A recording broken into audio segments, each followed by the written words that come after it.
L'accroissement rapide de la population impose aux grandes villes une adaptation de leur plan directeur d'urbanisme aux réalités du développement. Bouaké n'est pas en reste. À l'initiative du programme d'infrastructures pour le développement urbain et la compétitivité des agglomérations secondaires, PUDUCAS, la commune s'est engagée depuis 2 ans dans ce processus d'un plan d'urbanisme de détail. Il s'agit de faire un diagnostic permettant de relever les insuffisances et d'autres préoccupations. De même, faire des propositions d'aménagement dans certains quartiers. La population ne doit pas s'inquiéter. Nous allons leur apporter des commodités nécessaires pour vivre de façon plus confortable. La présente rencontre de toutes les parties prenantes vient pour la validation des résultats des travaux effectués.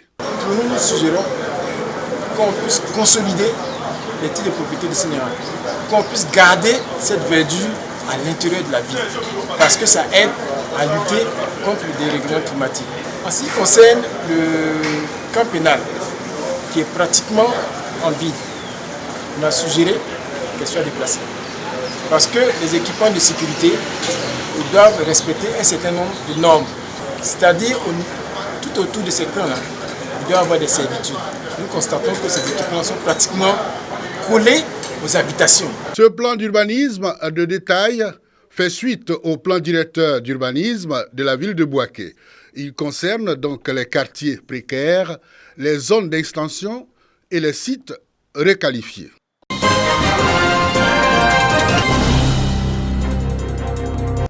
Le corps préfectoral, les forces de défense et de sécurité, les membres du conseil du coton et de la NACAD dans les rues de Niakara. Ce sont les membres du conseil de veille de la campagne de commercialisation de la noix de cajou. Ils sont à la recherche des acheteurs d'anacad non agréés. Juste 1 heure de contrôle pour débusquer plusieurs acheteurs véreux qui mettent à mal la campagne. Plusieurs magasins fermés et des balances ramassées. Des pratiques récurrentes ces dernières années. L'achat de produits agricoles est soumis à agrément, comme le dit bien les tests. Et donc, nous n'allons pas faire de cadeau à un boutiquier, un mécanicien qui va s'installer à un coin ou recoin d'une zone pour faire des achats. Ça, nous n'allons pas pardonner cela. Cette pratique constitue la principale raison de la mauvaise qualité de l'anacad. Les acheteurs sur les routes, nous n'en voulons plus. Pour avoir des produits de meilleure qualité, il doit être séché, bien trié et puis être vendu dans un magasin, pas sur la route. Si nous arrivons à maîtriser ce système, nous verrons que notre qualité va s'améliorer. Si le producteur vient du champ et qu'il n'y a pas d'acheteur sur la route, il ne va pas vendre sa production. Les acheteurs aussi doivent faire la rétention de payer du produit humide pour éviter aussi de faire des pertes. Parce que quand il paye le produit humide, il ne peut pas aller livrer directement à son patron sans avoir séché. Des dispositions réglementaires et des sanctions sont prévues pour décourager ces acheteurs illégaux. Avec cette pratique, il sera difficile pour nous d'atteindre nos objectifs en termes de qualité. Ils peuvent courir une amende de 1 à 50 millions et ils peuvent même être passifs de poursuites judiciaires. Avant cette traque, les comités des verts de Kachula et de Niakara se sont retrouvés pour faire le bilan de la campagne écoulée. Bilan jugé positif vu la quantité et la qualité de la production. La région du Hambol est la deuxième zone de production de la noix de cajou en Côte d'Ivoire, derrière le Béré. Le Hambol a produit 117 000 tonnes d'anacad l'année passée.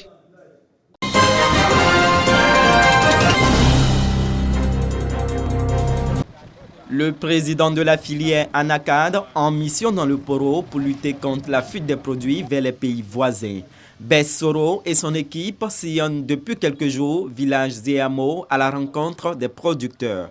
Objectif, convaincre les producteurs à vendre leur production aux acheteurs agréés par le Conseil coton anacad et solliciter la collaboration des populations. Nous, l'interprofession, on a quand même un devoir de venir sur le terrain pour voir un peu réellement ce qui se passe et puis profiter en même temps à l'occasion pour sensibiliser un peu les parents à cette mauvaise pratique. Certains villages sont considérés comme des mini-postes secs pour la fuite du produit. Dans ces villages, des ventes groupées sont donc organisées. Une initiative bien appréciée par les producteurs. On n'était même pas bien organisé. Mais depuis on a fait les coopératives, on a trouvé que c'est mauvais même. Avec quelqu'un, tu as donné ton produit, mais on a vu des parents, ils ont donné il va dire il va prendre pour rembourser, ou bien il va venir donner après l'argent on ne le voit plus. Ah bon? Tu n'as même pas son numéro, tu ne le connais même pas. La fuite de l'anacade fait perdre chaque année à l'État de Côte d'Ivoire plusieurs milliards de francs CFA, un réel manque à gagner pour la filière coton-anacade.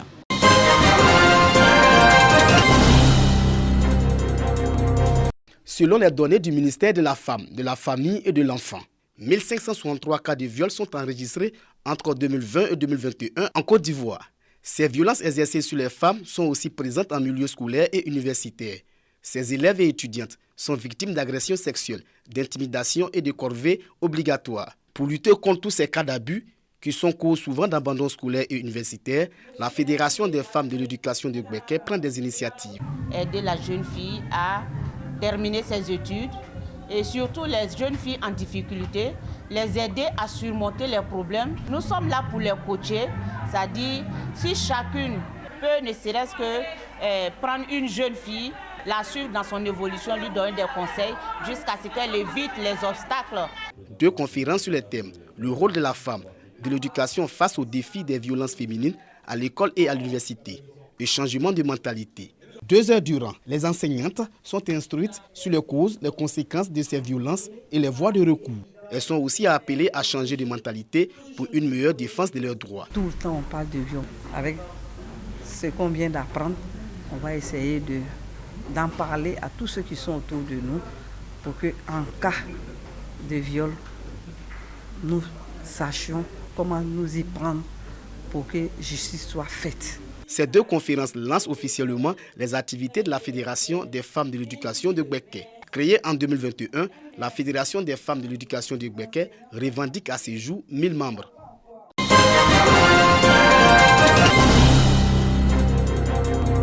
Quatre machines à coudre, 2 casques pour coiffure, des vivres et des non-vivres.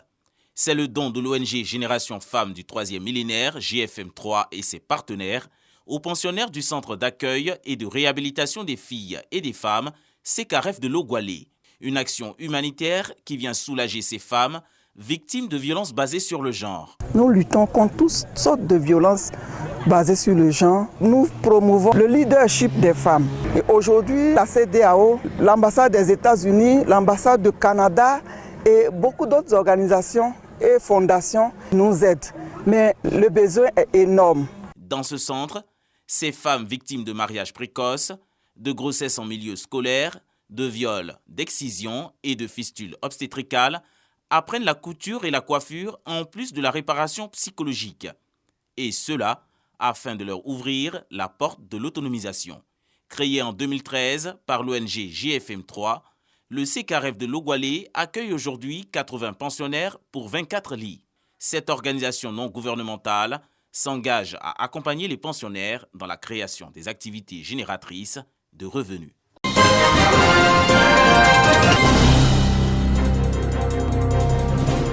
Des associations et groupements de femmes de la région du Cavali ont été dotés de matériels agricoles pour mener des activités génératrices de revenus. Un don de la présidente du conseil régional du Cavali, Anne Désirée Ouloto, qui vise l'autonomisation des femmes de sa région. Ce don, constitué de 5 tracteurs, 5 tricycles, des semences et de 10 tonnes d'engrais, a été remis aux responsables de ces associations et groupements de femmes. Elle salue les efforts entrepris par le gouvernement en vue d'aider les femmes de cette région à atteindre leur autonomisation. Au cours de cette célébration de la Journée internationale des droits de la femme, Anne Désirée Ouloto a invité les femmes à faire de l'égalité une réalité à travers les actions qu'elles initient au quotidien. La femme, au même titre que l'homme, soit au travail partout. Et nous allons continuer à vous apporter notre soutien pour que la femme du Cavali vive dans la dignité. Célébrée cette année sous le thème « Égalité des chances pour un avenir durable en Côte d'Ivoire », la GIF 2022 a été l'occasion de distinguer des associations et groupements de femmes qui se sont bien illustrées dans leur secteur d'activité ainsi que des personnalités ayant contribué au bien-être et à l'autonomisation des femmes de la région. Autre décor dans le département du Djokwe, c'est la sous-préfecture de Bagowo qui a accueilli les festivités. Selon les autorités administratives, cette célébration est l'occasion pour la femme en milieu rural de faire entendre ses revendications dans l'optique d'obtenir l'égalité des chances et des droits civiques. Le préfet du département de Djokwe, préfet de la région du Guémon, Ibrahima Sissé, a invité la gente féminine à s'impliquer davantage aux côtés des hommes, à prendre leurs responsabilités afin d'œuvrer au développement de la Côte d'Ivoire.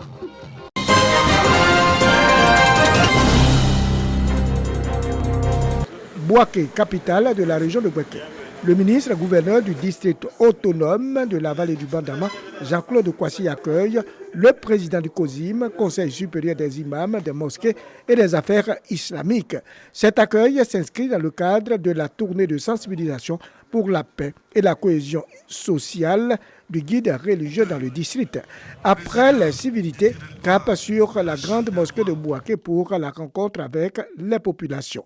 Dans son adresse, le président du COSIM a appelé à la paix et à la fraternité entre les communautés. Il a surtout invité la jeunesse à se détourner du gain facile. L'argent, c'est le prix du travail. Il faut éviter. Et notez bien, chers jeunes, l'argent en vitesse.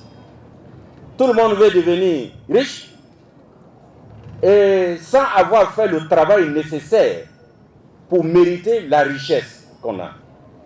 Même si tu as cet argent-là, Dieu dit qu'il n'accepte pas.